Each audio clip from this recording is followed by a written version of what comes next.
大家好，欢迎来到快乐手工。快到端午节了哈，咱们今天呢来做一个香包，是不是很可爱？这块白色材料啊，长度14厘米，宽度7厘米，这两个是做拼色的，长度15厘米，宽度呢8厘米。我们沿着对角线啊，把两块拼色材料呢给剪开，剪好以后呢，我们把斜边烫进一个缝缝。现在我们把拼色呢车在白色材料上边，咱把这个斜边对准这个角，然后另一块拼色材料呢也叠上来哈。咱们交叉点呢要对准中心线，我们这样子车一条，然后这样子车一条线。下面呢在香包上，我来绣一个小表情哈，这样子咱这粽子啊看上去就更生动了。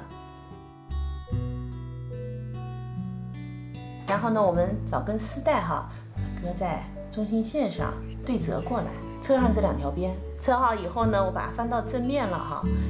我去中药房啊，买了一个香包，我们这儿胡庆余堂啊，他们每年端午节都有的卖这个香包。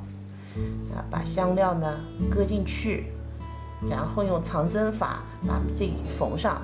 咱们缝的时候呢，把这条缝纫线啊对准中心线。香包呢就做好了，我还给它加了一个红色的蝴蝶结哈，是不是看上去更可爱了？我呢特别喜欢闻香包的这股中草药味儿。我们这儿胡庆余堂哈中药店里边，每年端午节呢都会就卖这个香包的这个香料。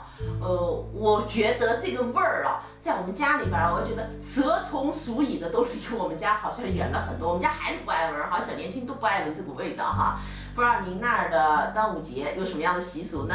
这期视频内容啊就是这些了，感谢您花宝贵的时间来看我的视频哈，记得帮忙点赞，咱们下期再见。